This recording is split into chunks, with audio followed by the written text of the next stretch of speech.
Now you can do it. Is the MIDI board ready? We'll see. Okay. Warning, the It Catholic worked. Man Show contains high levels of manliness. High fives. If you think you may be too weak to withstand the manliness represented in the following program, please do yourself a favor and stop listening now. If you choose to continue in spite of this warning, if at any time you feel yourself overcome by the manliness, stop immediately and consult your closest medical professional. And now, for the not-so-fair, faint, or frilly, we present the Catholic Man Show.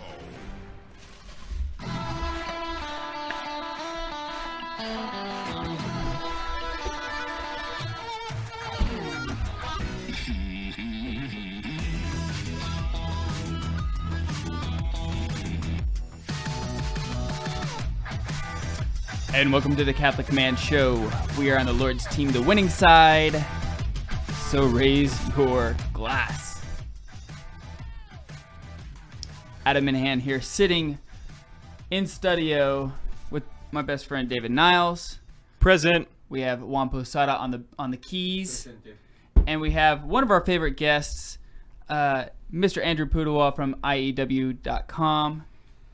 Andrew, thanks so much for hanging out with us again this evening. It is a joy to be here. Absolutely. Is this number 3? It is. I was thinking about that on the way over. And it's an open invitation anytime that you I don't want to wear out my welcome. No, That's why I here said on Pentecost Sunday. Pentecost Sunday. Happy Pentecost. Yes. Yes. Birth of The third person of church. the Trinity. Third episode appearance.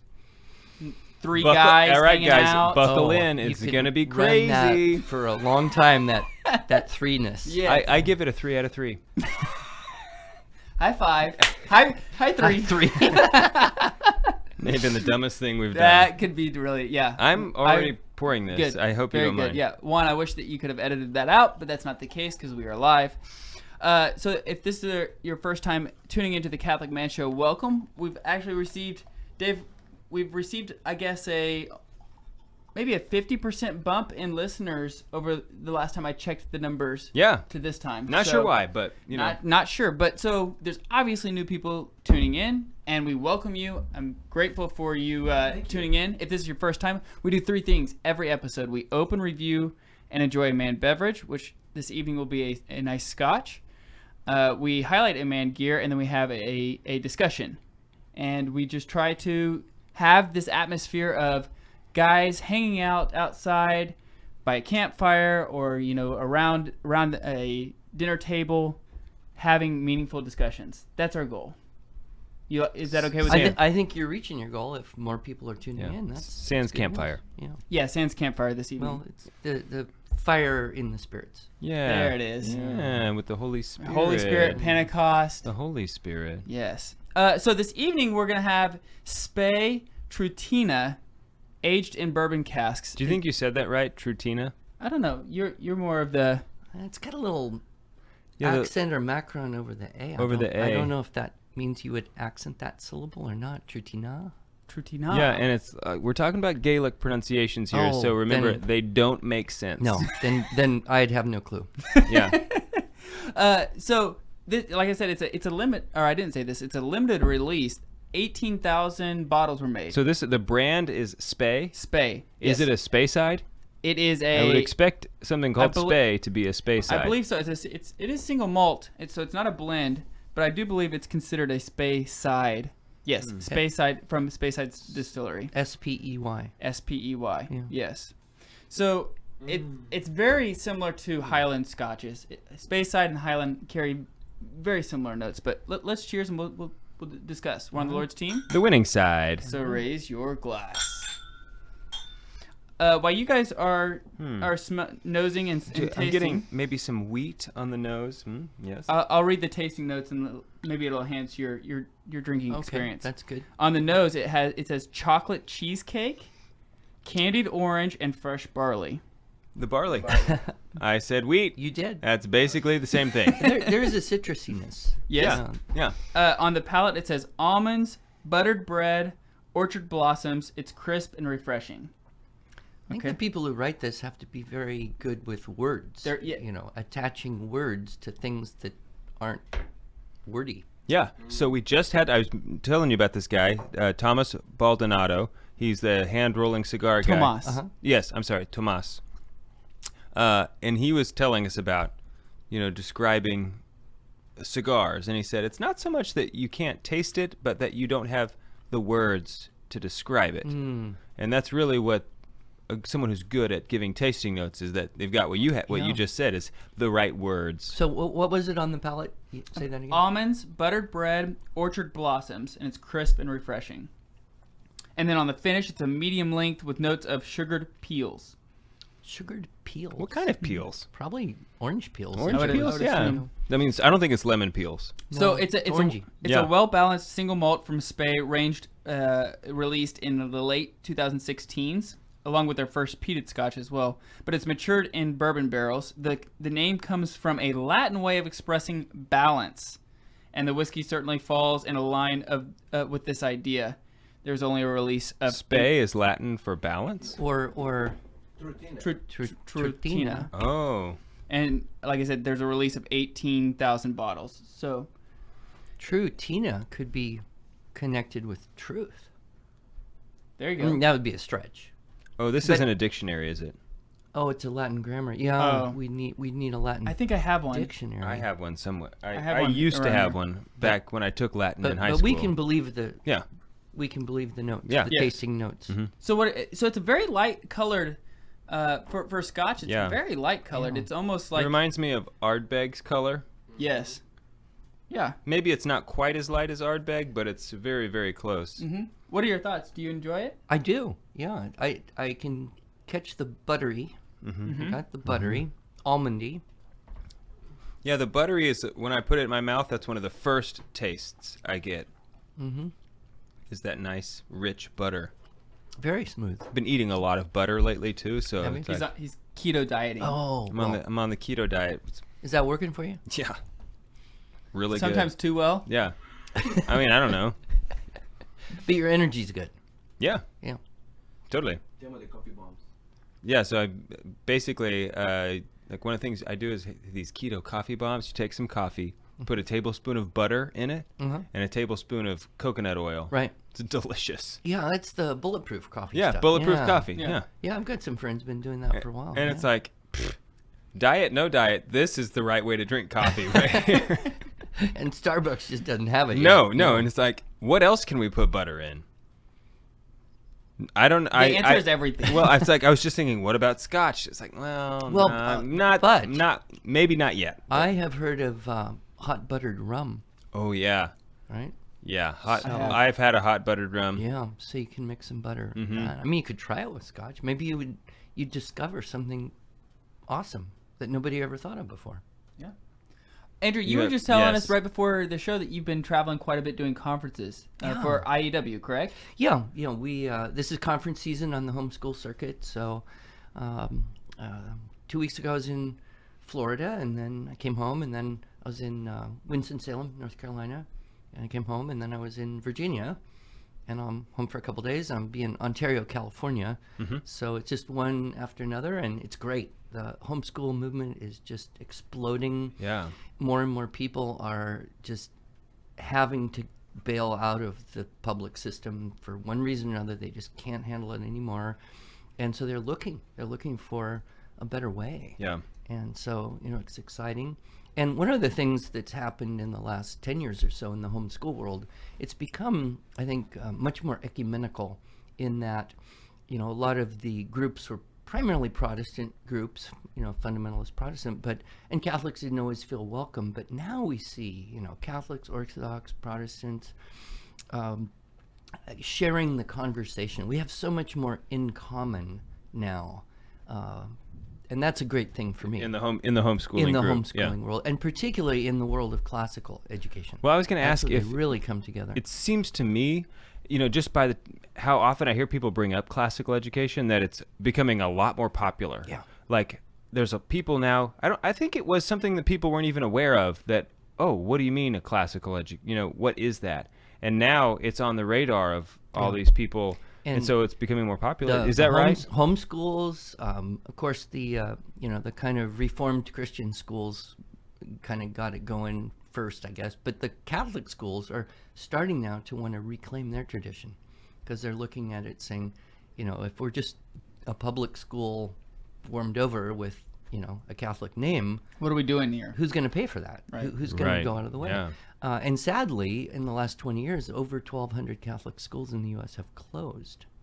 And a like number of charter schools have opened. So I spoke with Bishop Ricken in Green Bay earlier this year, and I said, just give me 5 minutes to talk to the whole U.S. Conference of Catholic Bishops. Just 5 minutes. That's all I want. And I'll tell them what they need to hear, which is really the Catholic schools need to recapture their Catholicity. They need to recapture their Yes. classical tradition. That's what people want. And we see where that is happening, the growth, the Catholic schools thriving, and where they're, buying the Common Core state standard stuff, just like the public schools. People are just leaving. To me, that's just a sign that the person in charge is just really unaware of the problems with, they don't, I hate to say this, not being an education professional, but it just seems like they don't get it.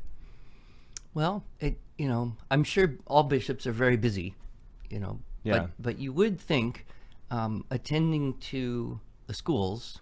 Well, I mean the principals of the schools who are, really more probably directly implementing the education curriculum. Right. Yeah.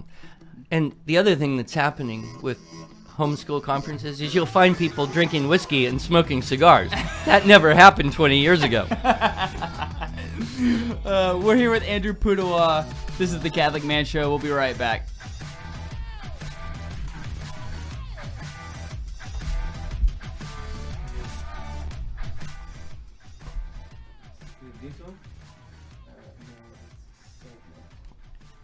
Sorry, that was a little loud at the end. Oh, Every once, it seems like we'll save it, the template, to make sure that doesn't happen, Uh-huh. and then Yeah, I don't know why it's so loud. it was, I don't know. Let's see if anybody had any questions so far. My wife, my beautiful wife, is watching. She can't have enough of you. She can't have enough. Yeah, that's right. Awesome. So do you feel like you're in some way, maybe a small way, partly responsible for the raised awareness of classical education? I mean, I feel like it's hard to deny that. there's a whole community, really, of us. Right. Kind But of. you're in that community. I am. Yeah. And I'm grateful. It's by God's grace entirely. I am not a particularly well-educated person. I do not have a classical education myself, but in the process of trying to, convey that to my students, my Right. children, and to build my knowledge, I've become part of a group of people that are. I think the interesting thing is one of my friends, Chris Perrin, who runs a company called Classical Academic Press. He says, we're just. Somebody just asked, hey, do you know Christopher Perrin from Academic? He is a very good friend of mine, and the thing is, he says we're just the less behind, right? Allusion, of course, to the bad series of books that came out years ago, Left Behind. Right. But we're all on this path, and some people have been practicing and trying to learn and figure it all out, and just by merit of being older, maybe I have a little more experience there. Yeah. But what's exciting Well, is and to you've see homeschooled. Yeah, homeschooled, but the young guys like you, I mean, you're going to get it right from the start. You're going to, learn along with your kids. Your kids are going to be better educated than you. It will definitely be a learning with Yeah, the kids. I sure hope so. That's something that I'm very nervous about because, you can't give what you don't have. I didn't have a classical education. I would like to give my kids classical education. So what that's going to mean is one of two things. Either I got to learn it right before I teach it, or I just got to learn as I'm teaching it. Yeah. Well, and, a lot of homeschool parents will say, yeah, I didn't expect this, but by homeschooling, I got the education I never had myself as a child. Mm-hmm. So, Well, I was telling you about the memory box that my wife put awesome together. idea. And now I'm learning all these poems Uh-huh. and scripture verses that I can quote now just because we're working on it with the kids. Of the regular repetition. Yeah, Yeah. exactly. And putting them to song. Someone needs to put the whole Bible to song, and then everyone will have the whole thing memorized in about a week. It's like it's just so much easier when you sing something to remember People have tried this. it. Yeah, I'm sure. Probably didn't work as well as I think. Well, but you actually could find scripture to verse, or scripture verses to music. If you look, there are many different people who've done parts or more, or just key verses. Yeah. But one of the frustrations I think is the various translations, and so if you can kind of get the translation you like and stick with it. Yeah.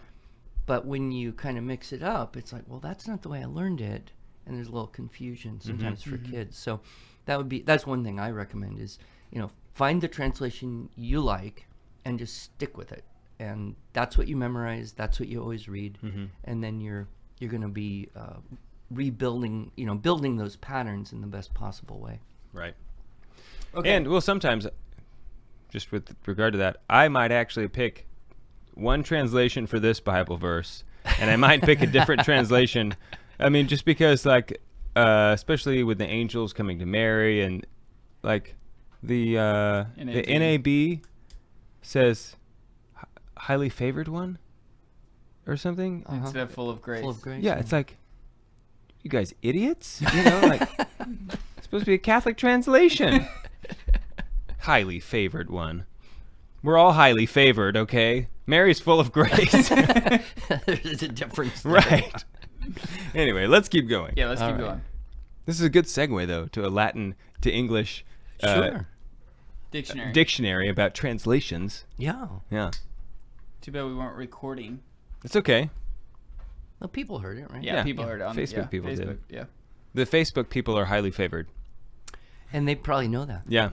Yeah, they get extra stuff, but they're not full of grace. And I'm not sorry about it. Yeah.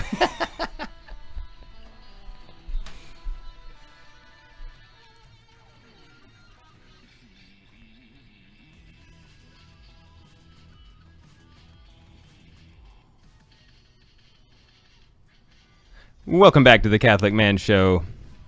I'm David Niles, here with Adam Minahan and our friend Andrew Pudewa. We're drinking some really good Speyside. Spey.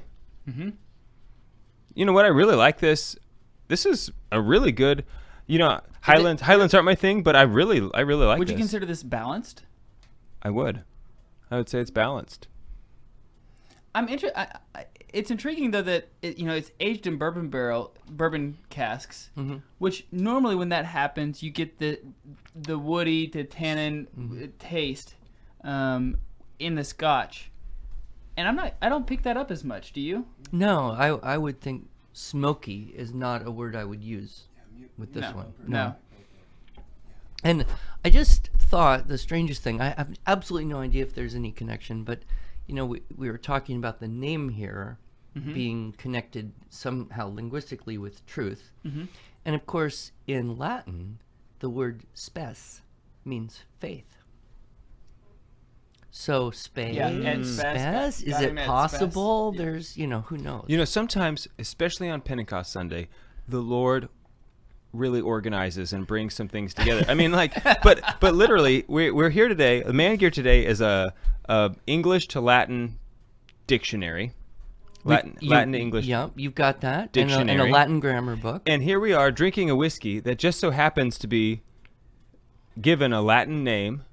It's like, what are the odds? I mean, how many other whiskeys have we had that have been given Latin names? And I don't Latin know. with the Celtic. Yeah, with twist. the Celtic Twist, pronunciation, yeah, I'm sure, so. of course. Because like you said, the dash over the A, that's not a Latin. Well, they do use thing. macrons in Latin, and there is a pronunciation Is there? element as really? well as because you'll have some words that are like homonyms. They look the same, but with a macron it differentiates. Usually in the ending of the word, the case, if you will. But so why Latin? I mean, it's a dead language.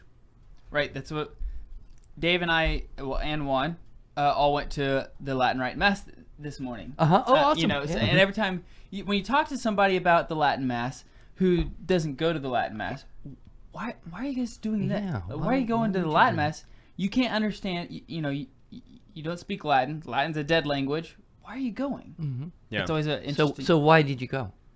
I go for there's a whole host of reasons why I just go. A couple of them. A couple of them is the reverence. It's the tradition that I really like. I also go because of the altar boys.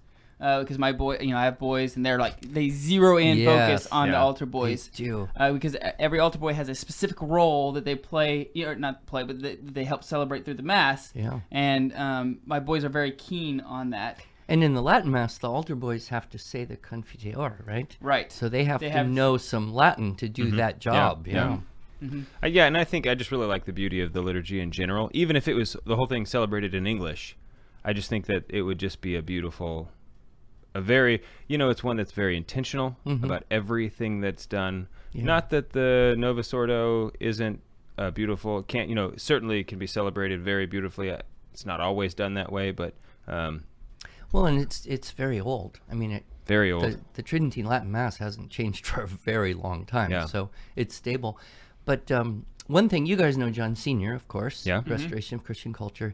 He said, Latin is the language in which the bride of Christ sang her love song to her Lord for 1,000 years. Beautiful. If that's not enough reason to know a little Latin. I've recently, I've told Adam about this, but I've done some thinking about Latin, and it's one of the things that we've just abandoned from our Catholic culture. If you're Jewish, you go to a Jewish school, and you learn Hebrew. Why? It's not so you can speak it. It's because you're Jewish. It's because you're Jewish, and there's words in that language that belong in the language, right? That don't really translate. You're right. And it is, beautiful. Now you get to read the Old Testament in its original Hebrew, But as Catholics, we should do the same thing. We're Catholic. You learn Latin. Augustine wrote his prayers in Latin, and Aquinas wrote his Summa in Latin. And so many of the great Catholic saints wrote in Latin. So, yeah, it'd be awesome to read it. So I've decided we're going to teach our kids Latin, which means I need to brush up on my own Latin. Yes. My friend Martin Cawthron says, to be a gentleman, you don't have to know Latin, but you must have learned enough to have forgotten some. Yes. Okay. Well, count me in on that. I took Latin 1 and 2 in high school, so Good. I've forgotten almost all of it. But you'll pick it up. I hope so. But there's such an amazing. My friend Chris Perrin says when you learn Latin, it's like X-ray vision into your own language, because you're learning the root core meaning of words. I'll give you a great example. You know the word diligent. Yeah. How would you define diligent? Persistent work. Persistent work. Yeah. Add to that. Continuate, like. Vigilant. Vigilant, dedicated. Dedicated, persistent, yeah. So the word comes from the Latin adverb diligens, which means diligently, but the original root is diligo, which is the Latin verb for to love. It's one of the words in Latin for love. So why are we diligent? Because we love. Wow. I mean, that's just an example of how you see, wow, the meaning of the word we use is much richer than our everyday application. Yeah. It originates from something. And countless examples like that. Yeah, because that's what's you call it, what is that, etymology? Is that what it is when you study a different, the root of the word? Yes, not to be confused with entomology, which is the study of insects. Insects, Right. correct. But etymology, the origin and a good of etymologist words. would know that. Absolutely. Yeah. and you guys do. But yes, the origin of words, it's so interesting to me. But so anyway, I just think that, well, first of all, Latin is a crazy language because there's very little word order. So you can, for the most part, take words and mix them up into different orders, and it means the same thing. You could say it's almost, rather than crazy, acrobatic. Yeah. And gave the great Latin poets all sorts of options. That's what I was just going to say. English poets didn't necessarily If you need to have. rhyme a word, you can mix the words around. It's like, well, this is the word that I'll just put it at the end. Yeah. Yeah, for the right timbre and verse. Yeah. So why do we need a Latin or English to Latin dictionary? Well, one thing is if you were studying something, let's say you were studying for a physical PT trainer Okay. job, right? Right. And you had to take a course and then you had to take a test. Well, you're studying anatomy. Well, okay, what do you learn? You learn Yeah. all the parts of the body. Almost all of those are connected with Latin in some way. Right? Atrium in the Right. heart. My son was telling me this today. Atrium. Well, that was easy to remember because that's like a room. Right? Atrium. Yeah. Atrium in Latin. So if you make the connection, it helps with your understanding. Over 60% of English words of 3 syllables or more are derived from the Latin. So having a little Latin dictionary handy. Of course, now, not a lot of people carry around books, but I've got an awesome Latin dictionary app. So You do? Yeah. What is it? Yeah. Let's- Because Yeah, I pull it used to up. I used to trust Google Translate No. until a monk at Clear Creek exposed my ignorance, and Yeah. Well, this particular one is called SPQR, which of course is the Senatus Populusque Romanus, the voice of the people is the voice of Rome. yeah. And it will go from Latin to English, English to Latin. It gives you a parser. And so if you see a word in English that you think is derived from Latin, you can type in the English word and look and see if there's an origin connection. What And does then it you can- say Does for it cheers? Wait, does it does it For cheers? Yeah. Yeah. Does it Oh, I don't- translate or I does don't- it just You want to know cheers? Yeah. Yes. And if it says eubentium, I don't think it's giving me anything for that. Must be defective. okay, so it's Yeah, it's that one right there. SPQR. Yeah, what do you get? well. What do you think? I was just well. It's probably- Google Translate said it was eubentium, and so we used to say eubentium Jesu is like cheers to Jesus. Uh-huh. Until we went to Clear Creek, and he was between like, one of "That the makes no segments, sense." he Makes just no starts. sense. This monk, Brother Nesbitt, starts cracking up. He's like, "Just so you know, eubentium is totally nonsensical. It doesn't mean anything." And it's Yeah, like, well, you what? probably need something like "Let's drink," Right, yeah, or- so, To Dibemus Jesus. or something. Yeah, Yeah. to like you, that, yeah. But anyway, that that little app is handy, and if you have kids and you're going to start teaching them Latin, there's so many good materials available to start in a very gentle way. You're talking to me earlier about your children memorizing poems in scripture. Yeah. So you can actually get like Latin prayers and do that as well. Yeah. You can do the Laudate has a whole section for Latin. The Laudate app. just simply, the Our Father and the Hail Mary and the table blessing. That's easy to integrate into just daily life with young children. Yeah, but knowing Latin is important. I mean, it used to be more important, but so that you could know the Mass, so that the words that the priest says are not just gibberish to you, so that you can align the movements of your heart with the movements of the priest. The prayer he's saying can become your own, and that way you can internalize just the beauty and the offering that the priest is making on your behalf. You can really make yourself a part of that offering. And it was interesting. When I moved here, I was convicted that I needed to teach Latin to the kids out in Clear Creek, including my 2 youngest. And as I learned it, I was able to see and understand more and more in the missal every week. It was like, now I know why that is the way it is. Yeah. It's so exciting. Yes. So when we get back, we're going to talk about the 7 liberal The 7 liberal arts. arts. Yeah. Yeah. All right. We'll be right back. I have a story about Latin. You have a story about Latin? Yeah, Okay. I want to share it. Okay. You gotta do it in David's mic. Okay. I'm giving permission to this. Everybody, Juan Posada. Is going to share a story about Latin. And of course, Spanish is even more closely Super close. closely related to Latin than So, any yeah, other language. We well, taught Italian. we taught my son to say the Hail Mary, hola people, in Spanish, and then was like, okay, well now let's teach you it in English. So he doesn't want to do it in English. Just no, pray in Spanish. He's gonna be 4, and then he was like, well, let's try Latin because and he started doing it. And I was like, I mean, maybe he thinks he's speaking Spanish, but no, this is Latin. So we're doing the Hail Mary, and it starts. It's like, Papa, this is hard. This is hard, and we're going through the Hail Mary. And it's okay, just repeat what I say. And I say, Ora pro nobis peccatoribus. And he looks at me. He's like, I cannot say peccatoribus. And I'm like, well, you just did. Like, I did? Yeah, you said peccatoribus. Very good. And he was like, oh, okay. I can speak Latin. Oh, how sweet. So 4 years old. Oh, wonderful story. Yeah. I can't Nice. I can say I can't say that. That is really good. You just gotta. One thing about Latin, what I think before I really get back into it is that I need to study parts of speech before I even try to translate, because if you don't know what the indirect object is, then you won't ever be able to find the right word ending. It can go the other way, though. Yeah. You can actually learn English grammar by studying the Latin first. So don't be afraid, because I kind of thought about that.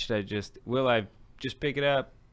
Do you think just go for it? I think it's an interesting, weird thing that if you try to teach English-speaking people English grammar, it's irrelevant to them. Yeah. They're like, well, I already know how to speak English. Right. Why are you trying to explain to me natural. how I do I what don't need do? to know. I just do But it. when you start to learn a foreign language, whether it be Spanish or French, but Latin has particular advantages here. You actually start to understand the grammar of your own language better than you ever did before. I learned more English grammar in 4 years of teaching Latin than I knew in 20 years of teaching English composition. Isn't that funny? Wow. Yeah. Also, you mentioned it's a dead language, and that's important that it's a dead language, because Latin doesn't change, which gives us a benchmark by which to translate a lot of these old texts that we Exactly. have, so we can be more accurate And that's now. why the Vatican still issues all of their official documents in Latin, Right. because it's Because in 2,000 years, Latin will be unchanged, and they'll be able to put it into the modern language whatever more that is correctly. at the time. Yeah. Yeah. So that's important. That is important. Yeah, Martin says the only good language is a dead language because it's immortal. Yeah. Yeah, it is. So anyway, you guys ready to... Sure. Yeah, let's keep going. Yeah. You ready, Juan? The reason it was so loud is because it was coming from Cubase. Oh, Yeah. interesting. Yeah.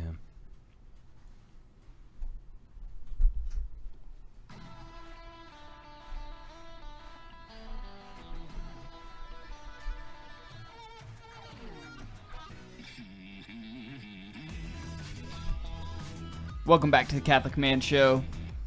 Make sure to subscribe to our YouTube channel. We upload all of our episodes on YouTube. You'll catch in between segments. We upload the whole video up onto YouTube, so you'll be able to catch in between conversations. You'll get a chance to hear Juan's story that he told in between segments, which is a can't miss. Always, Juan's stories are a can't miss. Yeah.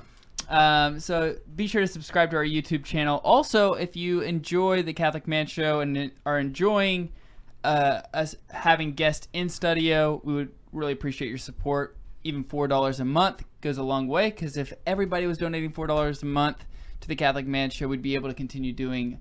We'd be able to do a whole lot. Tons of stuff. And there'd be- $4, that is nothing. That's, $4. that's not much. So you can go to patreon.com/thecatholicmanshow, and you get a whole host of gifts and thank you gifts and Facebook stuff. But just go there and you'll be able to find out more about that. Patreon.com/thecatholicmanshow. Help us get to where we can launch the wine.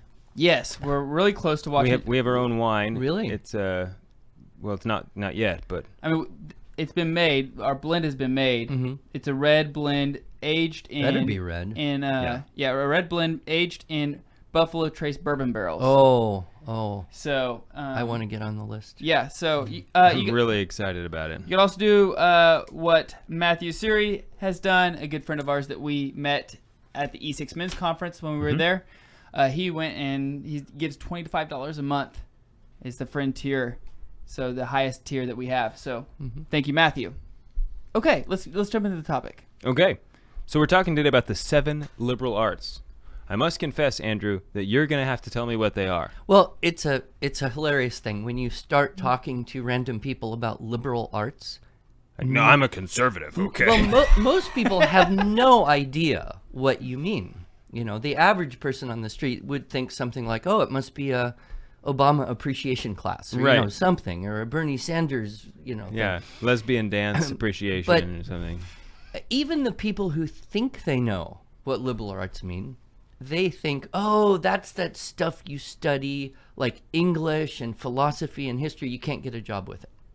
You know, that's Yeah, kind of what they yeah, think. the pointless stuff. And then, of course, I think the liberal arts colleges, in a way, have confused the issue. But if we look at the classical liberal arts, there are 7 of them, and they're divided into the trivium, or the meeting of 3 ways, and the quadrivium, the meeting of 4 ways. I like it 3 so far. plus 4, right? Of course, Oh, knowing okay. your Latin will help you with the translation of trivium and quadrivium, right? Quadrivium is a sweet word.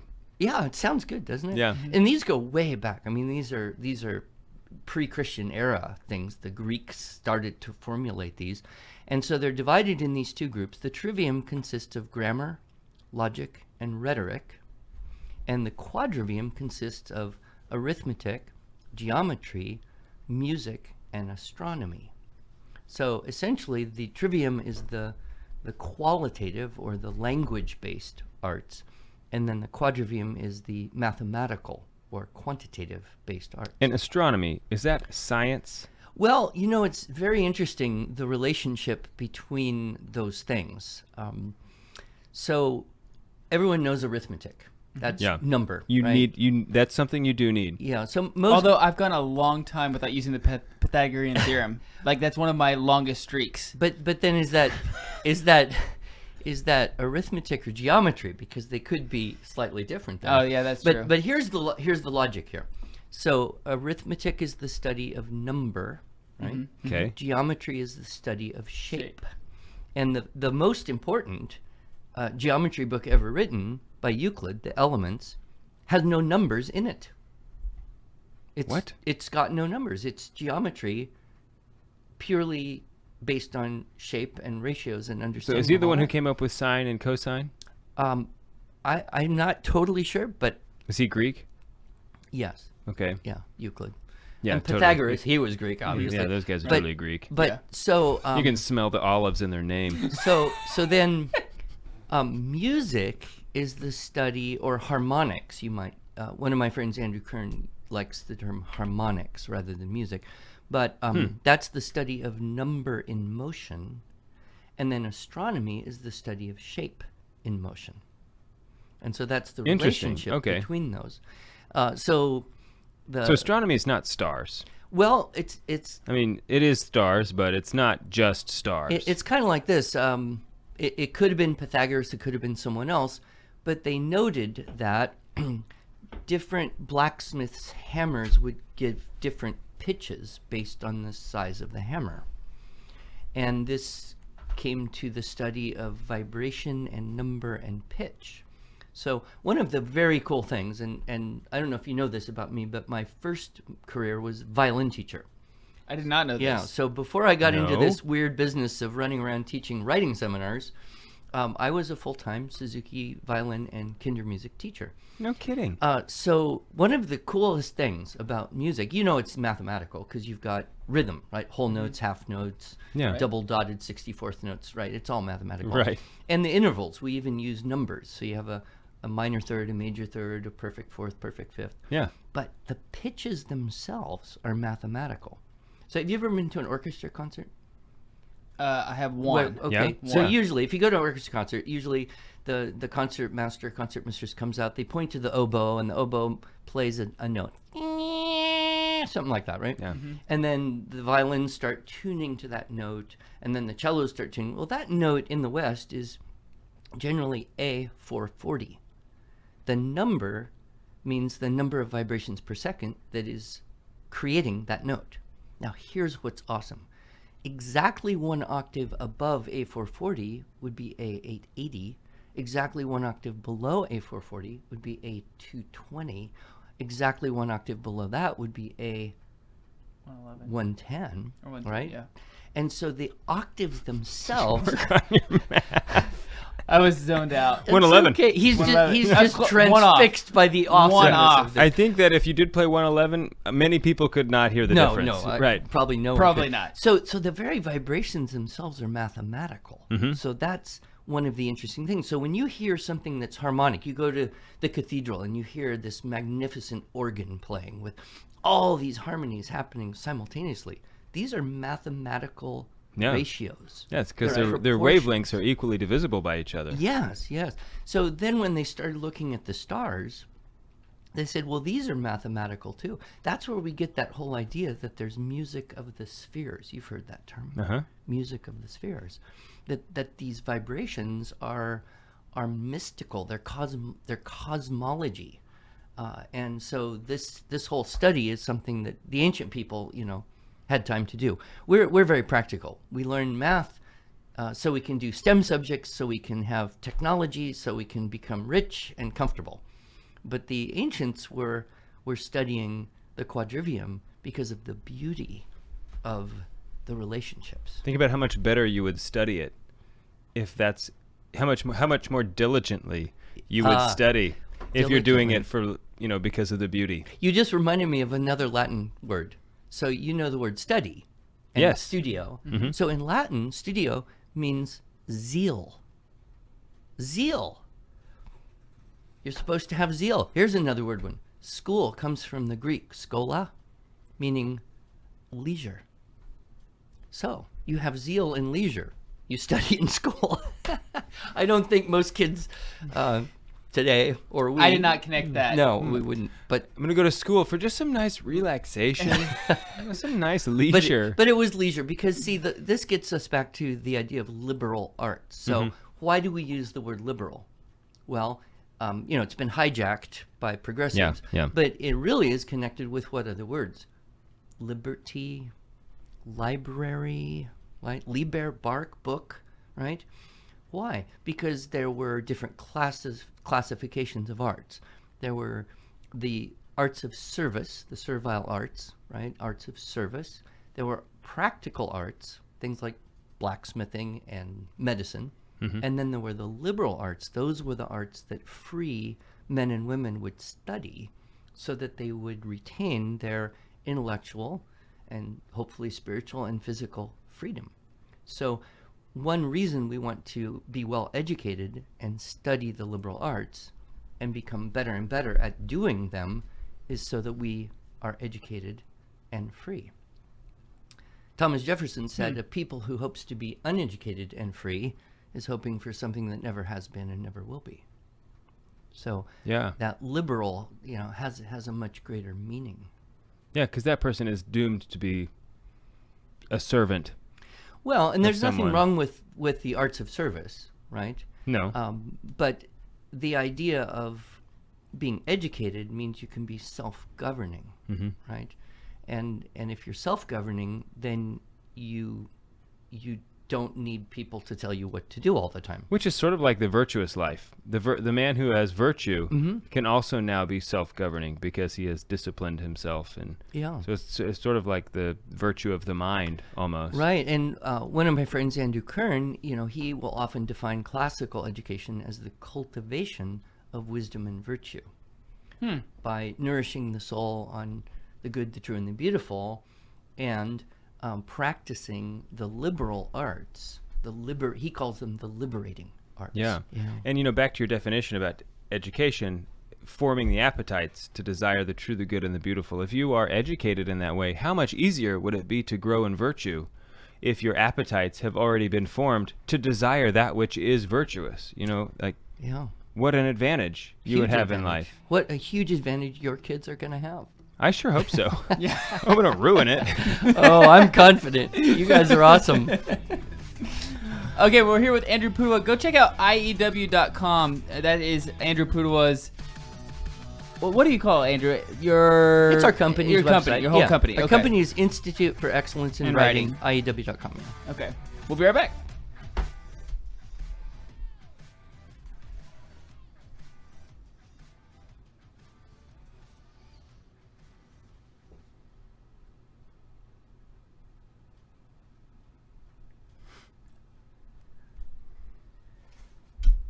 Windex on it. What? Somebody said. Who said that? Debbie. Put Windex? Deb Taylor, yeah. Why Windex? My Big Fat Greek Wedding. Oh.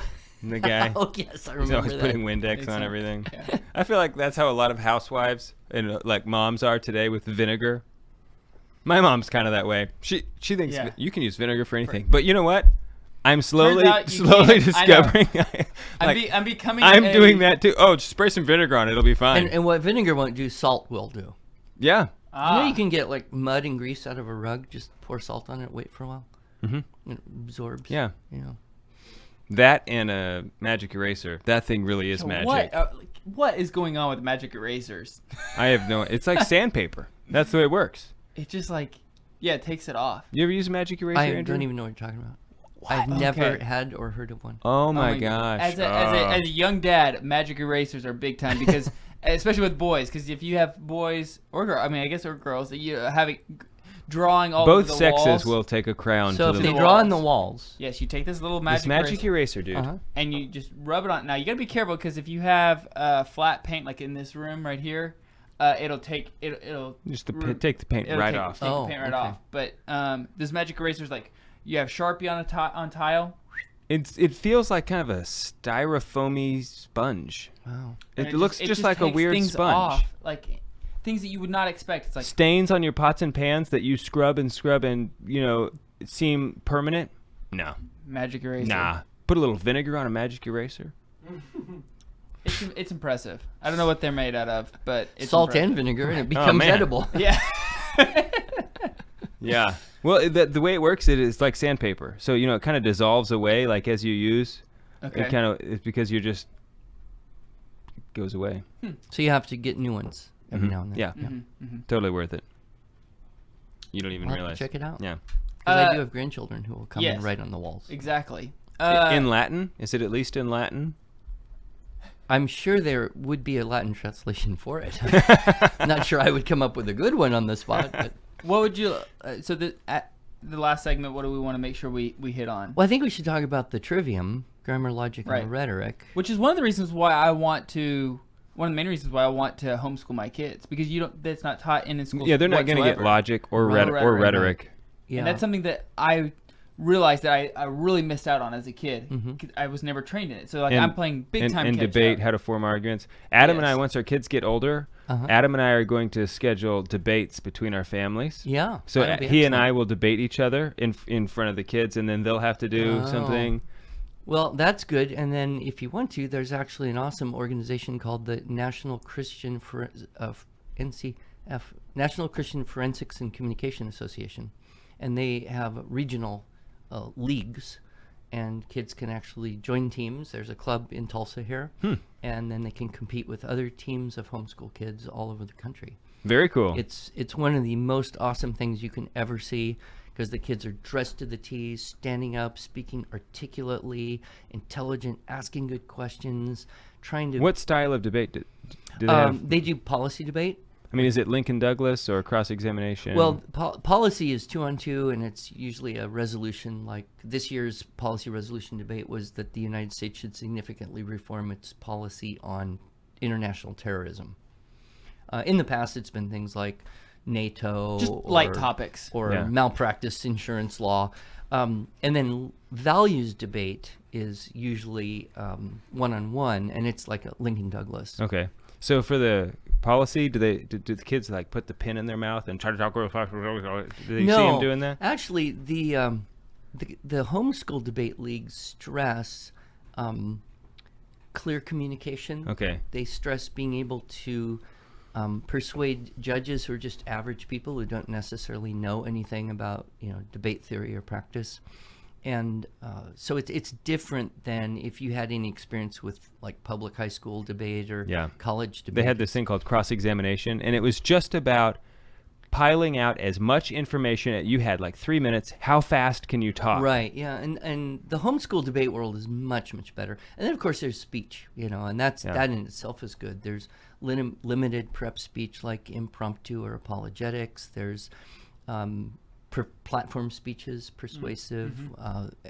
There's That would be good. There's That would be. I mean, that's rhetoric right there. Oh, is yeah. Persuasive platform speaking. speaking. Speaking. And then there's also interpretive speeches. Well, they'll take literature and kind of act it out. Dramatic interp, humorous interp. Next debate season, when there's a tournament here in Tulsa, I will let you know. Yeah. And you guys Please. can come and judge a couple rounds and see what it's like, and you will be... That'd be awesome. I did speech and debate. I took every speech class at Bishop Kelly. Wow. Yeah. Wow. So you'll All 3 of them. Yeah, No. I think you'll be very impressed though with the culture of the homeschool, the Christian homeschooling world. Wonderful. Yeah, so we'll let you know. That'd be fun. Yeah. Andrew, a question. Oh. So, not a more question, has comment. So I've seen it where like you talk about grammar, and in today's school, grammar and English is like you only study English and the grammar, and that's the limit of it. Mm-hmm. Versus in the liberal sense, is more like grammar is only the foundation Right. upon which you start, and you deepen your vocabulary and everything, and then grammars are just tools. Here it's treated almost like grammar is just the ends, because once you know good grammar, you have passed your English class, right? So there is something deeper than that. Yeah, Can you talk about that for a Yeah, one thing about the idea of an art, and why good, do they call them the liberal arts? What's an art? This may be something good to start out with. Let's on try the, out with on it? the Yeah. topic. Okay, let's start out with it then. I'll- May want to touch You more. want- yeah. You wanna Sure. ask the question, Aaron? I will. Yeah, let Dave.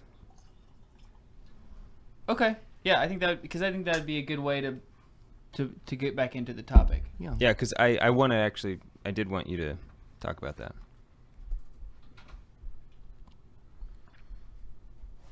It's flying by. Every I time know, man. you're I here, know. Andrew, I just have so many questions for you that it's frustrating that it flies by so fast. Me too.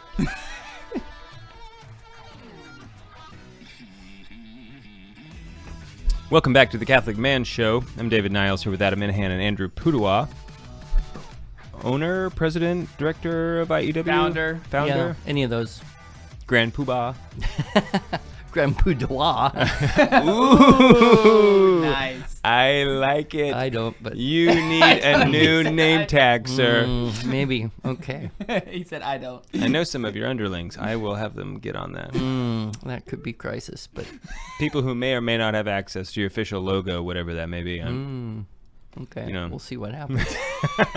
He's not too concerned. I have veto power over Yeah, everything. he's not too concerned. Christmas gift. I'm just saying. All right. Anyway, our friend Juan Posada was asking this question at the break about the difference, grammar, a modern understanding of grammar versus the classic liberal arts understanding of grammar. Today, grammar is like if you've learned grammar, you're done. Mm-hmm. Where I believe in the older understanding, grammar was the beginning. Yeah.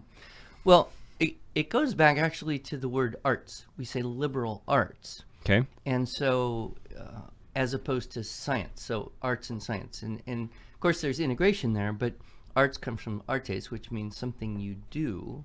Science comes from scio, which means to know. Yeah. So you think of an art as something more similar to painting or playing music or dance or a skill that you keep developing. You don't just say, okay, I'm a fully perfected violinist. I mean, nobody does that. Yeah. It's a path you step on, and you can study it more rigorously, and you practice, and you get better and better and better. We have some grammar materials, quite honestly, that we publish, which are very sophisticated. I mean, a kid who finishes our level 6 Fix-It probably has greater facility with speed and accuracy in understanding and identifying things than probably 99.99999% of English-speaking people on Earth. I mean, it is Sweet. a very advanced grammar program, but do you need that, right, to get by? Well, obviously not. No. But so we look at, and Juan said, you say, okay, I learned grammar, I'm done. Rather than I practice grammar every day, and I keep getting better Right. my whole life long. I learn things very often about English grammar, and I've been pushing this thing for 25 years, honestly. So we think about that. How about logic, right? Well, grammar is the foundation. It makes logic possible. So if you want to have a syllogism for logic, you've got to have premises. To have a premise, you have to have a subject and a predicate. I mean, grammar is what actually gives structure to language, and consistent understanding and accuracy of grammar allows for consistent understanding and accurate communication. That then allows for logic and the whole practice of logic, which is an art. You can study it forever, honestly. Yeah. And then, of course, if you have good grammar and good logic, rhetoric is possible. Right, because we think grammar is syntax, the syntax of a sentence. The comma is in the right spot, that kind of thing. But isn't it more than that? It's like choosing, is this the best word? Is there a better? Is that part of grammar from a more historic standpoint? Well, it's deeper than that. It's like having X-ray vision into a sentence, right? So take something hard to read. Something by Shakespeare, or something a little less hard but still challenging for the modern reader. Nathaniel Hawthorne. I'm reading a book by Hawthorne right now. Edgar Allan Poe. People who wrote in that era, they wrote very complex sentences, right? And to parse the sentence, you have to have a knowledge of the grammar of the thing in order to have the comprehension. There's a really interesting book. I will get you a copy. It's called The War Against Grammar by David Mulroy. He's a professor of classics at the University of Wisconsin, and noticed over a couple decades of his teaching there that his students seem less and less able to understand just the literal meaning of the text. And he wondered, why is it getting worse? Why are these kids not able to just understand what they're reading? So he tried a little experiment, and he put the first sentence of the Declaration of Independence on a quiz, right? And gave 2 bonus extra credit questions. Number 1, do you recognize this? And number 2, what does it mean? In your own words, paraphrase. Well, he found that fewer than half of his students recognized it at all. And fewer than 1/3 had any idea what it meant. And he actually, in the book, gives some examples of their paraphrasing, which is it's tragically hilarious because it completely missed the point. Well, why? Well, if you read the sentence, it's got all sorts of dependent clauses, and the main clause is the very last one, and that's where the subject exists. If you can't parse that thing, you can't understand the complex thought. Yeah. Kind of like Latin. Yeah. Yeah. So let me ask you this, because the Trivium. We talked about the quadrivium. Right. Of the 7, what do you think is missing the most today? Well, it's hard to deconstruct arithmetic, although calculators in classrooms have been doing a pretty good job of helping with that. Geometry is still pretty intact and respected. It's very hard to deconstruct things like music, and we teach the sciences. Grammar definitely has taken a back seat, but I think probably the weakest point in the education of modern American children is logic. Yeah, that's what I was going to say, logic or rhetoric. Yeah. But you can't have good rhetoric if you don't have good logic. No, you can't. And the word rhetoric in the popular sphere only has negative connotation. If you can you have good rhetoric if you don't? Because you can make a really bad logical statement, that's not logical, but it sounds good. But is that good rhetoric? That good rhetoric? Well, let's say you can have successful rhetoric, and get elected president, right, without having strong good rhetoric and good logic. Andrew, Trump has all the best words. Yes, but I'm not picking on any particular president. Right, it's interesting if you. Just really funny. If you look at rhetoric, there's the ethos, pathos, and logos. You've heard that. Yes. So the ethos is the integrity of the person and the message, the credibility of the person, and then the logos is the logical structure, the organization of ideas. Does that make sense? Do people easily detect fallacies, or is it free from fallacies? And then the pathos is the connection with the audience. So I'll tell you the truth. I lost a $120 bet on who would be the president, and during the last election. Praise God. Because, yes, I was hoping to lose. Right. But I bet someone, he was poor, he needed money anyway. So I bet him I bet him 10-1 odds that Hillary would win. Yeah.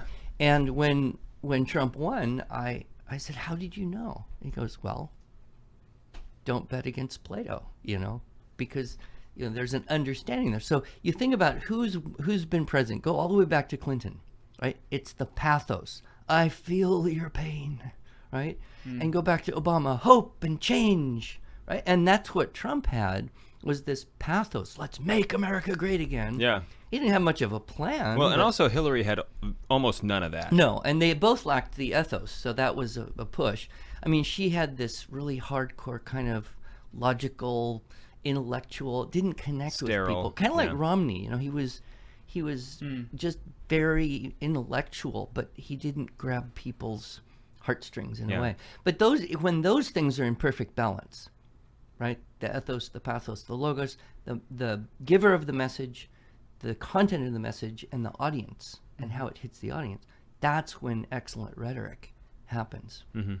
So one of the reasons why I want to homeschool my boys, or my kids in general, is because I didn't receive the logic and rhetoric, growing up, and it's like I realize now how important that is. Mm-hmm. So as dads, what are your suggestions to start learning more about it? How do we teach that to our kids? How do we pass that down? Well, it's pretty easy to find texts now, thanks to the revival of classical education happening. Yeah. It's pretty easy to find different texts that teach logic. Memoria Press has Traditional Logic 1, 2, and Aristotle's Rhetoric. Classical Academic Press has Argument Builder and Art of Argument. Even a book like The Fallacy Detective you can start with, and you start learning, some of the basic fallacies, and then you can get into the actual material logic of it. Why are those fallacies? Mm-hmm. So, but like anything, Adam, the best way to learn it is just teach it. Right. So when your kids are hitting that age, what age do you think would be good? One of the ideas in classical education promoted by Dorothy Sayers in an article she wrote, a paper she gave at Oxford in 1947 called The Lost Tools of Learning. She said, when kids are young, they're in this easy to memorize stuff stage, right? And you've got kids in this age, and you were talking about it. And that kind of corresponds with grammar, like just absorb the raw information of everything. Then they hit this age, she calls it euphemistically the pert stage. I would call it they just start getting obnoxious stage, because they just start arguing. Like your kid hits like 11, 12, certainly by 13, they wake up and they just look for someone and something to argue about. I think I'm still in that phase. Well, you might be. And No, you're not. And so, her point was, if kids are having a natural developmental stage, why not teach them to do it well?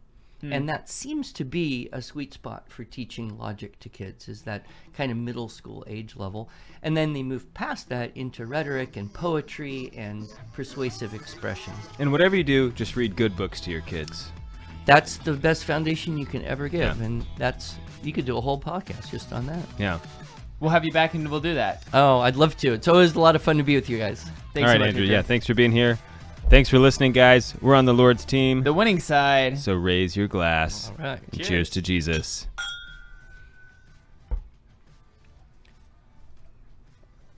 All right. So I've just been, I've given up podcasts altogether. You quit listening to them? Quit listening to podcasts. I'm audiobooking. I've given up podcasts altogether. I don't. I I still make one. But I don't know how long. I'm definitely. It's a phase. Maybe it's a phase. Maybe it's permanent. I don't know. Mm-hmm. But I'm just audiobooking. What are some of the best books you've listened to recently? Well, I just finished Oliver Twist.